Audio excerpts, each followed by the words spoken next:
క్రూస్లను తలవంచుకుంటూ ప్రారంభించుకుంటాం. మహాపరిశుద్ధుడైన మా గొప్ప తండ్రి, మీ పాదకలైన స్తోత్రములు కృతజ్ఞతలు తండ్రి. గడిచిన కాలం అంతా మమ్మల్ని ఎంతగానో మీరు ప్రేమించి కరుణించి కాపాడి మా ప్రభావ ఇంతవరకు క్షేమంగా సంపూర్ణ స్వస్థాలకు ఇచ్చిన స్తోత్రములు కృతజ్ఞతలు తండ్రి. ప్రభావ మరి అనేక స్థలంలో మా తండ్రి సేవ జరుగుతుంది, ఎంతో ఇబ్బందికరంగా ఉన్న తండ్రి. మరి మేము మా ప్రభావ మరి ఈ యొక్క ఆదివారం దినమున మాత్రమే ఈ లైవ్ ద్వారా మాత్రమే మీ ప్రియ బిడ్డలందరికీ కూడా మా ప్రభావ వాక్యం అందించుటకు ఏర్పాటు చేసినందుకు స్తోత్రములు తండ్రి. ప్రభావ ఈ యొక్క లైవ్ ద్వారా అనేక ఆత్మల రక్షణ పొందాలని కృతజ్ఞతలు తండ్రి. ఇప్పుడు మా ప్రభావ ఈ యొక్క ఆరాధన క్రమంలో మా తండ్రి పాటలు పాడలేదు సమస్త వాక్య పరిచయంలో కూడా మీరు తోడుగా ఉండి సహాయం చేసి మీరు నడిపించమని మా ప్రభువును మీ ప్రియకుమారుడు యేసుక్రీస్తు నామములో ప్రార్థించి వేడుకొంచున్నాము తండ్రి.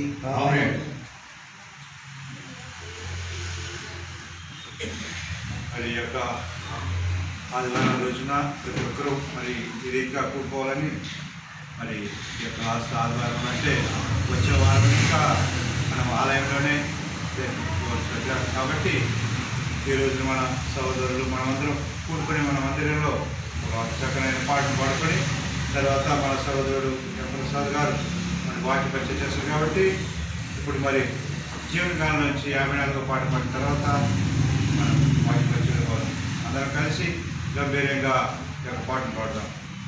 స్తోత్రం చెల్లింతుము, స్తుతి స్తోత్రం చెల్లింతుము, యేసునాథుని మేలులు తలచి స్తోత్రం చెల్లింతుము, స్తుతి స్తోత్రం చెల్లింతుము.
స్తోత్రం చెల్లింతుము.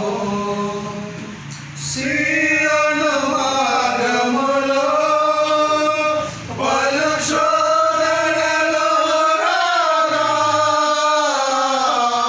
సీయోను మార్గములో పలు శోధనలు రాగా, సాతాను జయించుటకు విశ్వాసమునిచ్చితివి.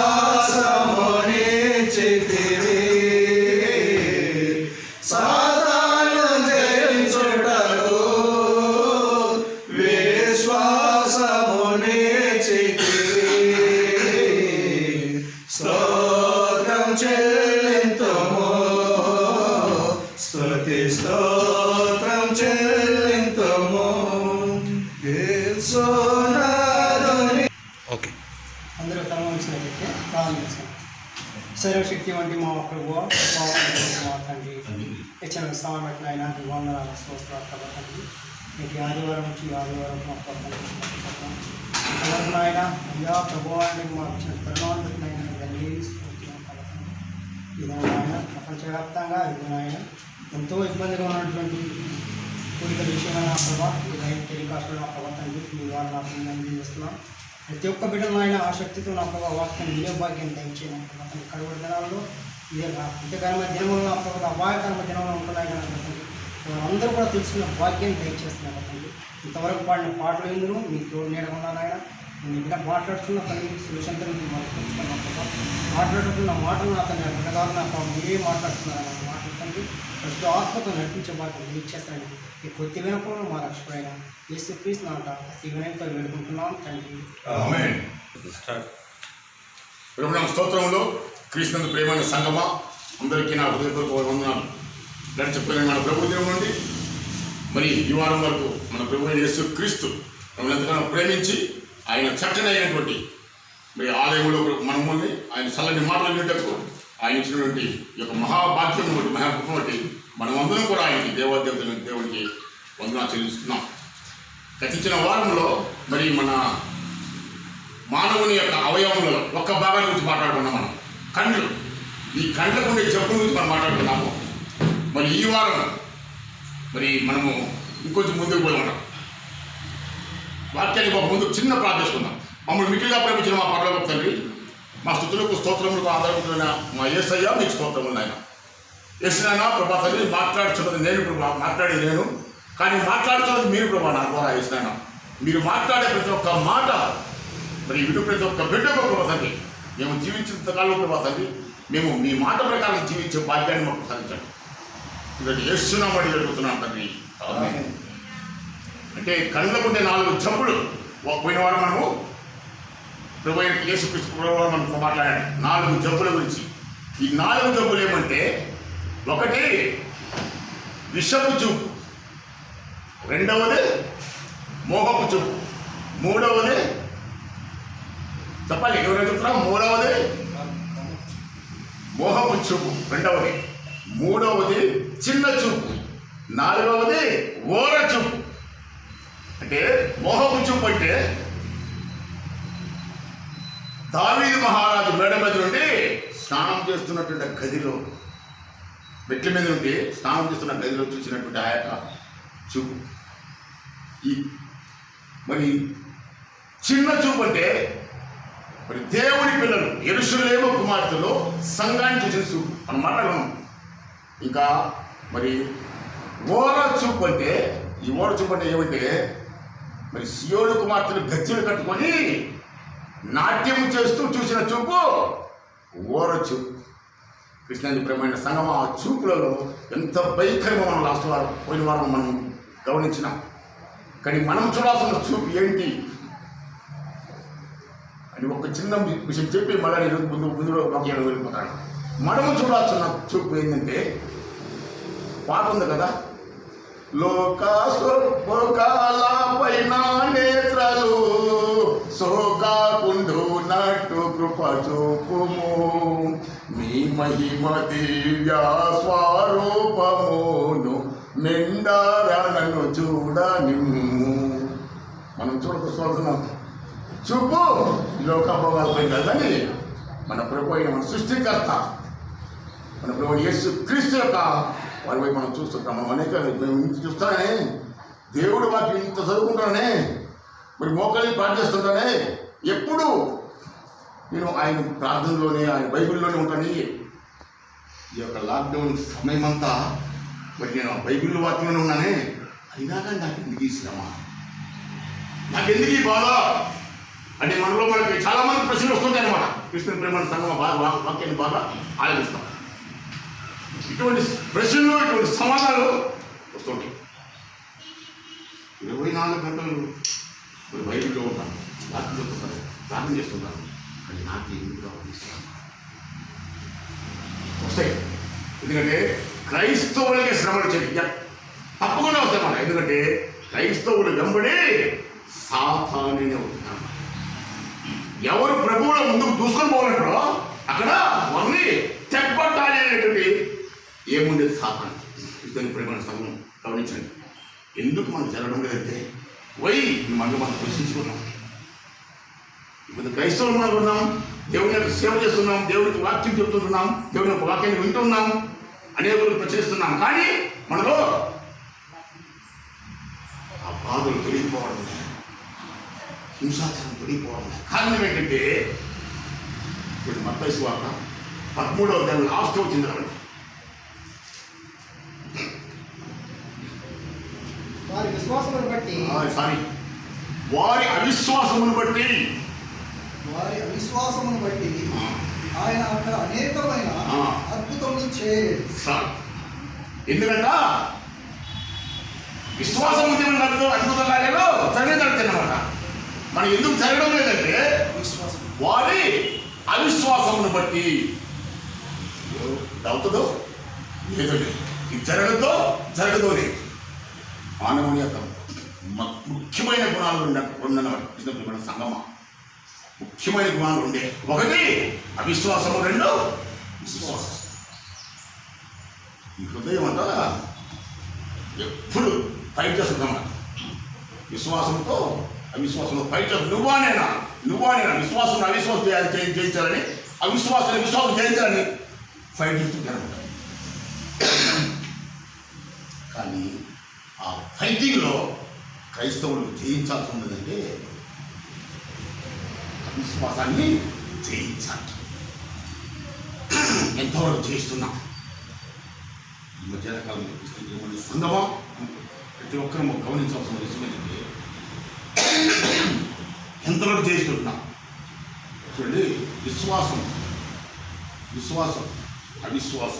విశ్వాసం ఒకటే, విశ్వాసాన్ని గుణాలు వేరే లేవు. విశ్వాసం ఒక్కటే అంతే. కానీ అవిశ్వాసానికి చాలా రూపాయలు చూడు. కొన్ని రూట్లు మనం చూస్తున్నాం. మొట్టమొదటి లూకాసు వార్త 1వ అధ్యాయం 18 వచ్చింది. జకర్య, ఇది నాకేలాగో తెలియను, నేను ముసలివాడను, నా భార్య బహుకాలం గడిచినదని ఆ దూతతో చెప్పగా, దూత, నేను దేవుని సముఖమందు నిలుచు గాబ్రియేలును, నీతో మాట్లాడుకును ఈ సువార్తమానము నీకు తెలుపుటకును పంపబడుతుంది. శారీరక సంబంధమైనటువంటి అవిశ్వాసం. శారీరకం బట్టి అయ్యో నా శరీరం ఇట్లుందే, నాకు వయసు ఉడిగిపోయిందే, 90 ఏళ్ళు లేని 80 ఏళ్ళు లేని, ఇంకా నాకు బిడ్డ పుడతాడా, నాకు పుడుతుందా, కుమార్తె పుడుతుందా, కుమారుడు పుడతాడా, ముందు పడుతుంది. మరియు నా మాటలు వాటి కాలమందు నెరవేరును, నీవు వాటిని నమ్మలేదు కనుక ఈ సంగతులు జరుగు దినము వరకు నీవు మాట్లాడక మౌనివైందు అని. చూడండి, అక్కడ అవిశ్వాసం చోటు చేసుకున్నాడు. ఎవరికి? జకర్యాకి. అయ్యో నేను వయసు మిడిగిపోయిందే, నా భార్య కూడా వయసు అయిపోయిందే, ఈ టైంలో నాకు బిడ్డలు పుడతారా? దేవుడి భక్తిలో ఉండేవాడిని, దేవుడి బిడ్డ కాకపోతే దేవుడి తోత అతని దగ్గరికి రాదు. భక్తిపరుడే, కానీ ఆయన భక్తిలో చిన్న అవిశ్వాసం చోటు చేసుకుని వాక్యాన్ని ఒక శ్రద్ధ తోడు నేను ప్రతి ఒక్కరు కూడా ఆ దేవుని తరపున వందనం తెలుపుతుంటాను. బాగా వాక్యాన్ని వినండి. ఎందుకంటే ఈ కాలంలో ఈ యొక్క భయంకరమైనటువంటి ఈ యొక్క కాలంలో మనం ఉంటున్నాం. పరిశుద్ధ గ్రంథంలో చెప్పిన ప్రతి ఒక్క మాట తూచా తప్పకుండా జరుగుతుంటున్నాయి. కాబట్టి కృష్ణ మన సంగమా వాక్యాన్ని బాగా విని మనం ఏ విధంగా ఉండాలి మన జీవితం అనేది మనము నేర్చుకోవడంలో మనకి నేర్పిస్తున్నాడు. చక్కర్యా ఆ పనమ్మకం పెట్టింది. ఇప్పుడు అవునా నాకు ఏడపడుతులే బిడ్డ, నాకు బిడ్డ పడుద్దా అని ఎక్కడో ఎప్పుడు అయింది. ఇది జరగద్ది. చూడండి వచ్చినాము 60 చూడండి 60. అందుకు వారు నీ బంధువులలో ఆ పేరు గలవాడు ఎవడునూ లేడే అని ఆమెతో చెప్పి వారికి ఏ పేరు పెట్టగోరుచున్నామని వాని తండ్రికి సమ్మెలు చేసి అడిగి అతడు రాతపలక తెమ్మని వాని పేరు యోహానని వ్రాసాడు. అందుకు వారందరూ ఆశ్చర్యపడి వెంటనే అతని నోరు తెరవబడి నాలుక సడలి అతడు దేవుని స్తుతించుచు మాట్లాడసాగాను. దేవుని స్తోత్రం. చూడండి, ఒకే ఒక చిన్న అపనమ్మకం వచ్చింది జకర్యాకి. నాకు బిడ్డ పుడతాడా? దేవుని వాక్యం దేవుడు ఏమన్నంటే ఇది జరగండి. ఇది దేవుని యొక్క సందేశం నేను బోధిస్తున్నది. నేను చెప్తున్న దేవుని యొక్క సందేశం ఇది జరగండి. ఆ కాలం నీవు మౌని వైందు బిడ్డ పుట్టాడు పేరు చెప్పలేదు. చెప్పు నోరుందా? బిడ్డకు పొలాన్ని పేరు చెప్పాలని తండ్రికి, నా బిడ్డకి పేరు పెట్టమని తండ్రికి చెప్పాలి నోరుందా? లేదు. రాతపలకమని రాశాడు. వెంటనే అతని నాలుక సడలి మాట్లాడి దేవుణ్ణి స్తుతిస్తూ వచ్చాడు. జకర్యా కన్నా ముందు అబ్రహాము కదండి, అవునా కదా? ఆ చరిత్ర చూస్తున్నాడు వింటుందా? అబ్రహాము 99 సంవత్సరాలకి అబ్రహాంకి దేవుడు ప్రత్యక్షమయ్యాడు. నీకొక కుమారుని ఇస్తాను, నీ కుమారుడు నీ సంతానము ఇస్కరేణుల వలె అవుతుంది చెప్పాడు. తెలుసు కదా జకర్యాకి. ఓహో, తర్వాత అయింది కదా, అబ్రహాం తర్వాతే కదా జకర్యా వచ్చింది అనుకోవాలి కదా. ఓహో, దేవుడు మాకు నెరవేరుతుంది. అబ్రహాం దేవుడు జరిగింది 99 సంవత్సరాలు. సారాకి 98 సంవత్సరాలు. అప్పుడు జరిగింది కదా, ఇప్పుడు ఎందుకు జరగదు? దేవుని మాట సున్నంగా వినాలి, సున్నంగా నమ్మాలి అని కూడా అబ్బాయి 17 తెలిపిస్తే అబ్రహాముకి అప్పుడు ఆ ప్రత్యక్షపతుడు చదవద్దండి, నేను చెప్తానండి. 17వ అధ్యాయం ప్రత్యక్షపతుడు. మరి 21వ అధ్యాయంలో ఇస్సాకు జనం. అప్పటికి అబ్రహాము వయసు కరెక్ట్గా 100 సంవత్సరాలు. 100 సంవత్సరాలకు అబ్రహాము బిడ్డనిచ్చిన దేవుడు జకర్యాకు కూడా. కానీ అబ్రహాము దేవుని మాట నమ్మాడు. మాట తరచుకోత రోమ 14 సార్. అసలు పౌలు రోమిలకు రాసిన పత్రిక 14వ అధ్యాయం 16 వచ్చిందండి, 18 వచ్చింది.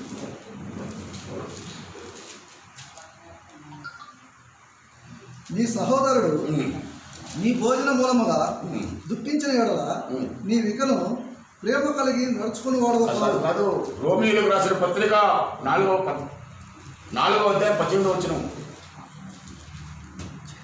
నిరీక్షణకు ఆధారం లేనప్పుడు అసలు ఈ సంతానము ఈలాగా ఉండునని చెప్పిన దానిని బట్టి తాను అనేక జనములకు తండ్రి అగునట్లు నిరీక్షణకు ఆధారం లేనప్పుడు అతడు నిరీక్షణ కలిగి నమ్మెను. చూడండి మన సంగమా, నిరీక్షణకు ఆధారమే లేదన్నమాట. అబ్రహాముకి ఒక కుమారుడు జన్మిస్తాడని దానికి నిరీక్షణకి ఆధారమే లేదు, జీరో అక్కడ. కానీ కృష్ణకి ప్రేమైన సంగమా, అటువంటిప్పుడు కూడా ఆయన తన ఒంటిని గురించి, తన శరీరాన్ని గురించి భయపడకుండా, తన వయస్సుని గురించి భయపడకుండా, మరి దేనికి ఆయన సందేహపడకుండా దేవుని యొక్క వాక్కును నిరీక్షణ నమ్మాడు కాబట్టి అబ్రహాము క్రైస్తవులకు తండ్రి అయ్యాడు.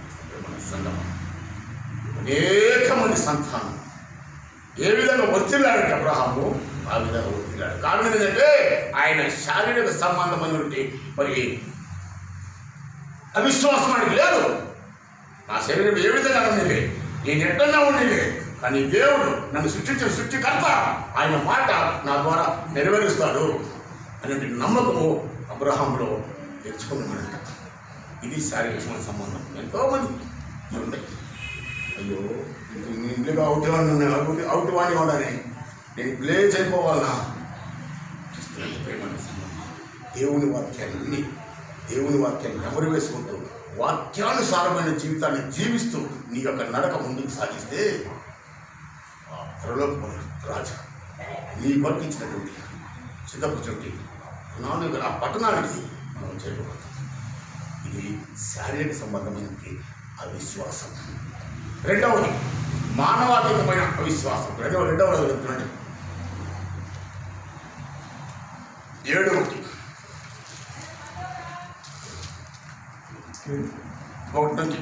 అప్పుడు ఎలీషా రాజుతో ఇట్లా నేను యెహోవా మాట ఆలకించుము. యెహోవా సెలవిచ్చినదేమనగా రేపు ఈ వేళకు సోమరుడు ద్వారమందు రూపాయి 1ంటికి ఒక మానిక సన్నని పిండియు రూపాయి 1ంటికి 2 మానిక ఎవలను అమ్మబడును. అందుకు ఎవరి చేతి మీద రాజు ఆనుకొని ఉండెనో ఆ అధిపతి యెహోవా ఆకాశం నుండి కిటికీలు తెరిచినను రాజు జరుగునా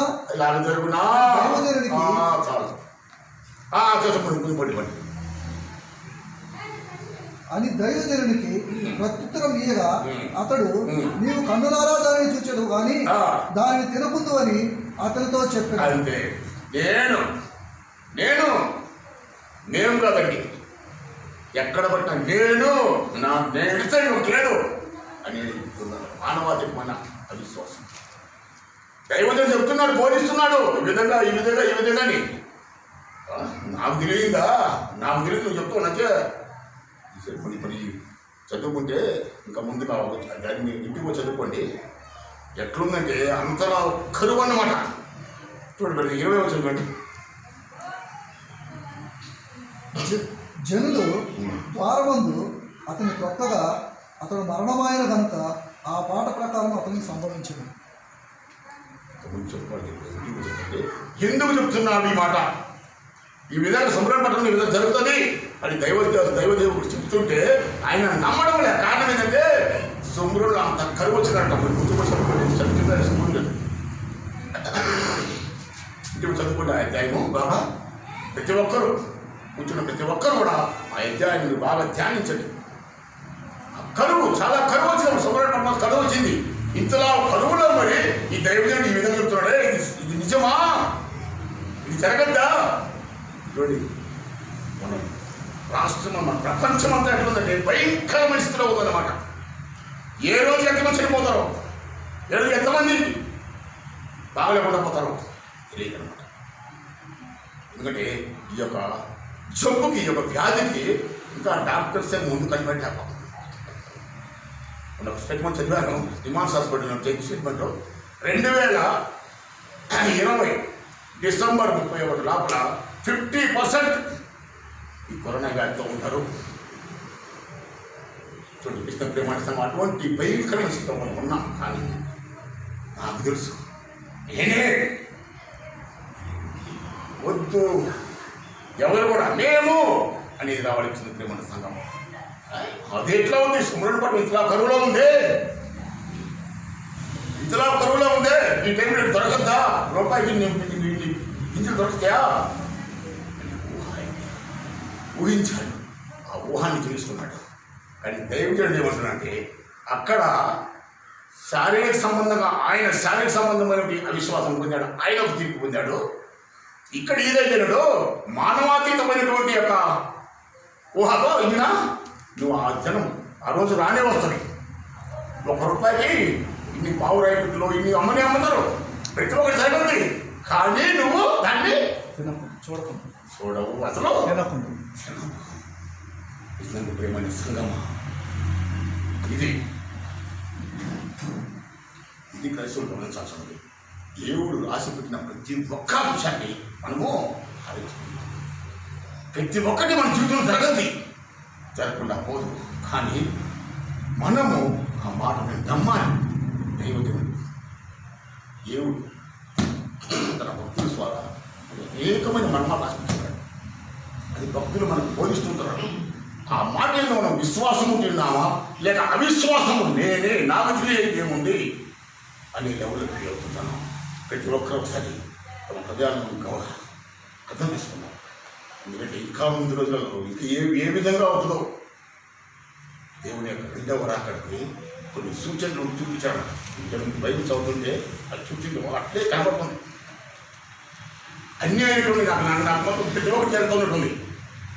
మిడతల దండు కూడా మన చూశాను. మిడతల దండు బైబిల్లో ఉంది. ఊరిని కూడా కరెక్ట్గా రాసిపెట్టించారు బైబిల్లో. రాజుగారు చదివితే అట్లా తెలుసు. అట్లా ఉందన్నా కృష్ణుని ప్రేమని సంగమా శారీరక సంబంధమైన అవిశ్వాసం మన వద్దు. మన శరీరం కుళ్ళి నశించిపోనిలే. మన హృదయం భద్రంగా ఉంది. మన ఆత్మ దేవుని దగ్గర చేరుకుంటున్నటువంటి బలమైనటువంటి విశ్వాసం మనకు కావాలి. మూడవది ప్రకృతి సంబంధమైన అవిశ్వాసం. మొదటిది శారీరక సంబంధమైన అవిశ్వాసం, రెండవది మానవాతీతమైన అవిశ్వాసం, మూడవది ప్రకృతి సంబంధమైన అవిశ్వాసం. చూడండి మత్తయి 14:28 పూర్తి చేస్తాను.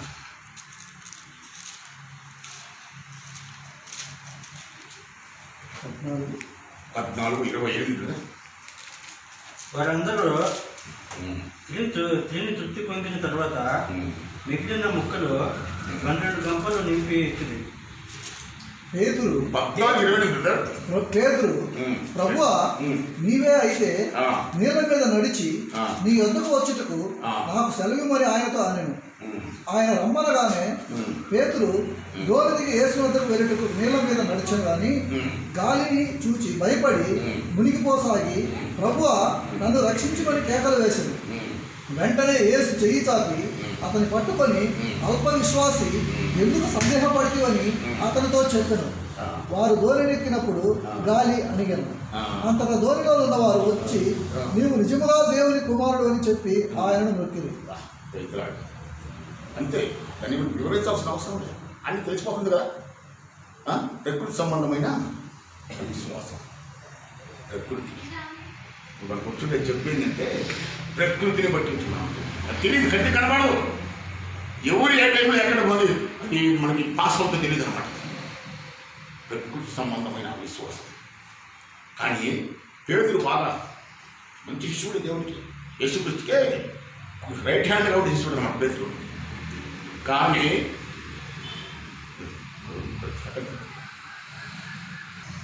ఏమనుకుంటాము, పేతురు యేసుక్రీస్తు రైట్ హ్యాండ్గా ఉన్నాడు కదా, ఆయనతో కూడా ప్రతి స్థలానికి పోయాడు. యేసుక్రీస్తు ఎన్ని సూచక్రియలు చేశాడు, ఎన్ని అద్భుత కార్యాలు చేశాడు, అన్ని కళ్ళారా చూశాడు, తిరిగించాడు. మంచి కోరిక వచ్చింది.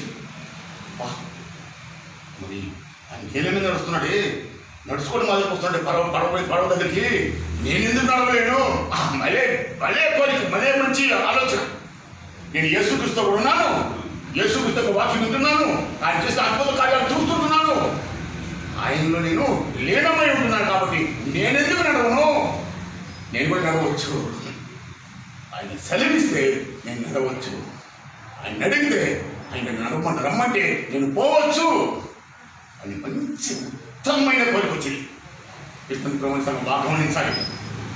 కోరిక వచ్చింది కానీ అడిగాడు, తండ్రి అయ్యా నేను కూడా మీలో పోయి నడుస్తాను.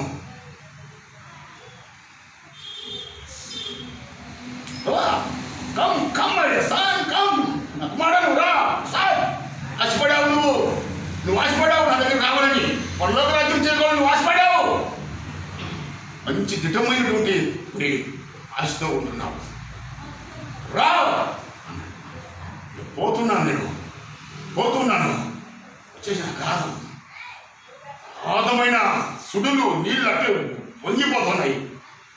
ప్రపంచంలో ఏ విధంగా కరోనా వైరస్ విజృంభిస్తుందో ఆ విధంగా సముద్రం అంత నీళ్ళు విజృంభిస్తున్నాయి. సంగమా అంత దైవభక్తి కలవాడు, దేవుడితో అంత సన్నిహితంగా ఉండేవాడు పేతురు. ఏమయ్యాడు? గాలిని చూసి భయపడిపోయాడు. వా యేసయ్యా యేసయ్యా యేసయ్యా యేసునాయనా యేసునాయనా యేసునాయనా యేసునాయనా ఆమేన్ హల్లెలూయా స్తోత్రం అని నడవాల్సిన అయినా నీవు నడిచావు కెరటాలపై నన్ను నడిపించుమో యేసువా. జీవిత యాత్రలో నాదు గురి నీవేగా, నీకు సాటి ఎవరు యేసువా. నీవు నడిచావు కెరటాలపై నన్ను నడిపించుమో యేసువా అని పాట పాడుకుంటూ యేసుతో పోవాల్సిన పేరు ఏమైనా వెళ్ళిపోయిందంటే సుడిగాలి ఆ అలలు, భయంకరమైన అలలను చూసి అమ్మ వచ్చినాయి పైకి. క్రీస్తు నా ప్రక్కన ఉన్నాడే, మర్చిపోయే సంగతి. క్రీస్తు నా ప్రక్కన ఉన్నాడు, క్రీస్తు నా హృదయంలో ఉన్నాడు, క్రీస్తు నాతో ఉన్నాడు. అటువంటి సుడిగాలు, అటువంటి భయంకరమైన అలలు నన్ను ఏం చేస్తాయి అనుకోకుండా భయమ్మ మునిగిపోతుంది. ఎప్పుడు అల్ప విశ్వాసం అని పేతుల్లో వచ్చిందో వెంటనే ఏమవుతుందో మునిగిపోతా ఉండి కృష్ణుని ప్రేమనిస్తున్నామా. అప్పుడు వచ్చింది, అయ్యో నా తండ్రిని మాట నేను మర్చిపోతుంది, నా తండ్రికి స్తోత్రం చెప్పడం మర్చిపోతుంది. అయినా స్తోత్రం అని పోవాలి మా తండ్రి కాడికి. నేను మర్చిపోతునే, ఈ గాలిని చూస్తేనే, ఈ నీటిని చూస్తేనే. నేను అప్పుడు అప్పుడు అన్నాడు తండ్రి అంటే ఈ కాలంలో కానీ ఇటువంటి ఏమన్నా ఉంటే ఆ వాయిస్ అనేది ఎంత ఘోరంగా వచ్చున్నా ఆ టైంలో లేవు. ఆయన అరుపు అంత ఘోరంగా తండ్రి అని ఎప్పుడు అరిచాడో జోరుగా ఇద్దరు అని కృష్ణ ప్రేమ సంగమా పడవలకైనా చేర్చుకున్నాడు. కానీ అక్కడ ఒకే ఒకటి పేతురు పైన ఒక రిమార్క్ అయింది. ఆ రిమార్క్ చెప్పాల్సి ఉంటుంది.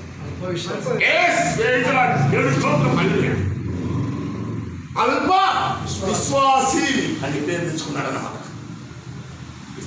ఎంతమంది ఈ విధంగా దేవునికి అనుకూలంగా ఉంటూ దేవునికి వాక్యాన్ని బోధిస్తూ దేవుని ఆయన సక్రంగా వస్తూ అన్నీ చేస్తున్నారు. కానీ కొద్దిగా పైలో విశ్వాసం అనేది తగ్గిపోయింది. కరోనా వైరస్ ప్రపంచమంతా ఇటు మారుతుందే. ఇదే నన్ను ఏమి చేయదు.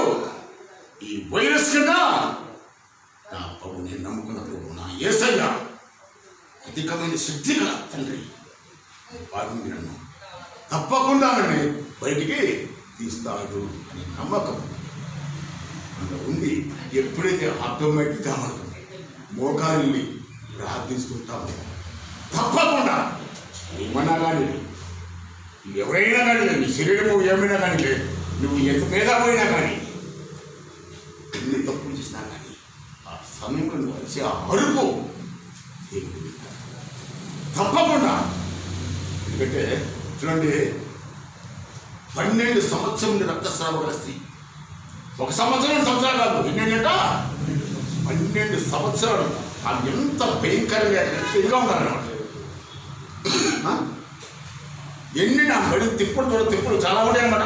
నాకు అయ్యేది చెప్పాలని టైం లేదు. చాలా తిప్పలు పడింది. ఎంతమంది వైద్యులు చూసిందో, ఎంతమంది కాడికి పోయిందో, ఏమో చేసి అన్నీ చేసింది. కానీ ఆ రక్తస్రావం నుండి ఆమె బయటికి రాలేకపోయింది. ప్రేమ సంగమా చూడండి, 12 సంవత్సరం కానీ ఆమె వినబడింది అన్నమాట. వినబడింది ఏమని? ఓ యేసు ఆ వైపున వస్తుంటున్నాడు అని వినబడింది అన్నమాట. అంతే ఆమె చెవున పడింది. ఆ వాక్యము యేసు క్రీస్తు మాట ఆమె చెవున పడింది. వెంటనే ఆమెలో అన్ని పోయినాయి.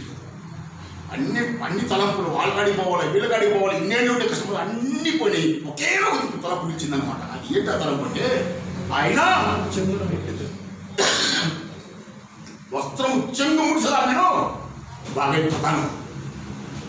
వెంటనే ఎంత జనం ఉన్నారో ఏమున్నారో అది వెంటనే పోయింది. ఆయన చెంగు ముట్టింది, ఆమె అది విశ్వాసం.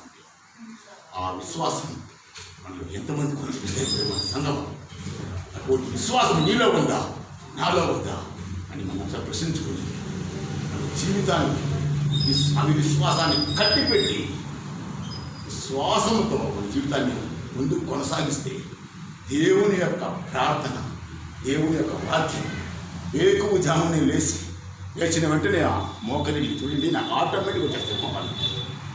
లేచిన వెంటనే మోకాళ్ళని ప్రార్థన చేయాలి. ఉదయాన్నే 5 గంటలకు లేచి బయలు చదవాలి. ఎక్కువ జామున చేసే పని, ఎందుకంటే మనసు చాలా నిమ్మలంగా ఉంటాం, ఏది ఉండదు. ఉదయం రాత్రి బాగా నిద్రపోతాం, మంచి నిద్రస్తుడు ప్రభు, రాత్రి ప్రార్థిస్తాం, అయినా నాకు మంచి నిద్ర చేసాయి. ఎక్కువ జామున లేచి నీ పరిశుద్ధం ధ్యానించే బాగా నాకు దయచేసి పడుకుంటాం కదా, మంచి నిద్ర. ఎక్కువ జామున లేదు ఆటోమేటిక్గా మొక్కు బైబిల్ చదువుకోవడం, ప్రార్థించడం, మన గురించి, మన సంఘం గురించి, మరి కరోనాతో బాధపడుతున్న ప్రతి ఒక్కరి గురించి ఈ జబ్బును మమ్మల్ని నుండి తరిమేయి అని మనం ప్రార్థన చేసే ప్రార్థన వీరులుగా, ప్రార్థన పరులుగా, శక్తిమంతులుగా ఉన్నట్లయితే తప్పకుండా మన మాట దేవుడు ఆలకిస్తాడు. మనలో ఏమన్నా మన ఇది 3 శారీరక సంబంధమైన విశ్వాసం కావచ్చు, మానవతికమైన అవిశ్వాసం కావచ్చు, ప్రకృతి సంబంధమైన విశ్వాసం కాదు, ఏది కాదు.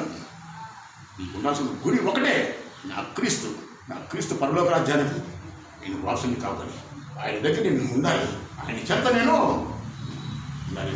ఒక్క మనసులో పెట్టుకున్నామంటే మన జీవితము ఎంత బాగుందంటే దేవుడిని పిలిచినట్లు మమ్మల్ని దేవుడు పిలుస్తాడు. దేవుడు ఈ వాక్యాన్ని దీవించి మనందరి నిమిత్తంగా ఆశీర్వదించుగాక. ఆమేన్. యేసయ్యా మీకు స్తోత్రం ఉన్నాయి. ఇంతవరకు ప్రభా తండ్రి మీరు మాతో మాట్లాడారు, మీకు స్తోత్రం. వినిన ఈ యొక్క వాక్య భాగాన్ని ప్రభా తండ్రి మీరు నాకు చదివిపోయి మాకు చదువుకొని నేను గ్రహించి జీవించినంత కాలము ప్రభా తండ్రి మేము పరలోకాన్ని ఎదురు చూస్తూ మీ పిలుపు వచ్చేంత వరకు మేము మీ బిడ్డలుగా, మీరు ఎంత కొన్ని కడమని బిడ్డలుగా జీవించి భాగ్యాన్ని మాకు అందరికీ దయచేయండి. ఏస్తున్నామని అడిగి పెడుతున్నాను తండ్రి. ఆమేన్.